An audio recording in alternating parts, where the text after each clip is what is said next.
Afternoon ಊಟ ನೋಡಿ ಏನಿದೆ. ರೈಸ್, ಕರ್ಡ್, ಸಾಂಬಾರ್, ಆಲೂಗಡ್ಡೆ ಪಲ್ಯ, ರೆಡ್ ಕಲರ್ ಚಟ್ನಿ. ಇದು ನಮ್ಮ ಪಿ ಜಿ ಊಟ ಇವತ್ತು ಮಧ್ಯಾಹ್ನ. ನನ್ನ ಶಿಫ್ಟು 1 ಗಂಟೆಯಿಂದ ರಾತ್ರಿ 10 ಗಂಟೆವರೆಗಿದೆ. ಡೈರೆಕ್ಟಾಗಿ ಊಟನೇ ಮಾಡ್ಕೊಂಡು ಹೋಗ್ಬೇಕು ನಾನು. ಮತ್ತೆ ಊಟ ಮಾಡೋಕ್ಕೆ ಬರೋಕ್ಕಾಗಲ್ಲ. ಅದಕ್ಕೋಸ್ಕರನೇ ಈಗಲೇ ಮಾಡ್ಕೊಂಬಿಟ್ಟು ಹೋಗೋದು ನಾನು.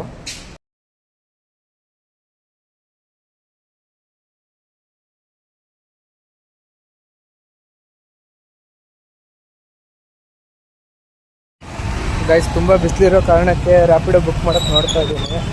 ನೋಡೋಣ, ರ್ಯಾಪಿಡೋ ಬುಕ್ ಮಾಡಿ ಟ್ರೈ ಮಾಡ್ತೀನಿ. ಜಲ್ದಿ ಎಕ್ಸೆಪ್ಟ್ ಮಾಡಲ್ಲ.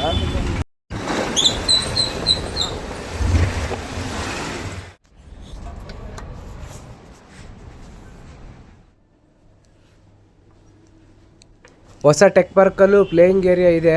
ವಾಲಿಬಾಲು, ಕ್ರಿಕೆಟು, ಚೆಸ್ ಅಂತ ತುಂಬಾ ಮಾಡಿದ್ದಾರೆ.